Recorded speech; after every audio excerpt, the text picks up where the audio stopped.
mäletan juba lapsepõlvest, et kui maal metsade ja põldude vahel mängides tekkis janu, siis sai teeäärsest allikast kiiresti joonuks. Tallinna Ülikooli vanemteadur Jaanus Terasmaa, kas allikavett tohib tegelikult juua?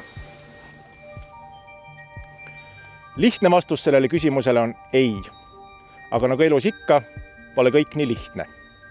Juba ammustest aegadest on inimesed väärtustanud allikaid veeandjate ja kultusepaikadena. Legendid ja muistendid ulatuvad aastatuhandete taha, kus allikad on tulnud põuaajal appi elupäästjatena. Meisse on juurdunud sügav usk allikatesse kui pühadesse paikadesse.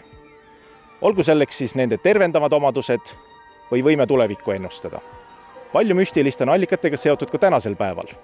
Näiteks ei teame siiani, kui palju meil neid on või milline on nende vee koostis. Täielik müstika. Möödunud sajandi 30-ndatel teati, et allikaid on Eestis umbes 4500. Mõnikümmend aastat hiljem arvati neid olevat isegi kuni 15 000. Tänasel päeval on registris veidike alla 1500 allika. Ka Tallinnas on allikaid rohkem, kui esmapilgul arvata julgeks. Ainuüksi siin, Nõmme Mustamäe Astangujalamil, on suurväel allikaid 24. Suveperioodil töötab neist kuni 10. Suurim allikas siin on rõõmuallikas. Tegu on langeallikaga, mis saab oma vee Nõmme-Liiviku veesoontest. See tähendab, et nii vee hulk kui koostis on tugevalt mõjutatud inimtegevusest Nõmmel. Rõõmuallika vooluhulk on viimasel sajandil vähenenud pea 2 korda. Põhjuseks ilmselt kraavitamine ja kuivendamine. Alates 1994. aastast siit allikatest vett ümberkaudsetesse majapidamistesse enam ei võeta, sest vee kvaliteet on halvenenud. Selleks, et allikavesi oleks puhas, on meil appi vaja ökosüsteeme ja toimivaid ökosüsteemi teenuseid. Olgu selleks siis maaliline ja liigirikas allikasoo või siinsamas Astangu all kasvav lodumets.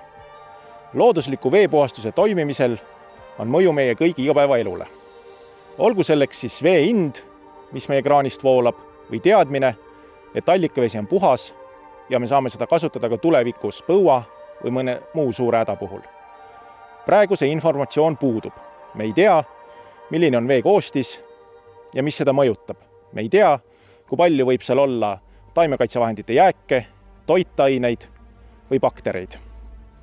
Nii et jätaks selle vee pigem joomata.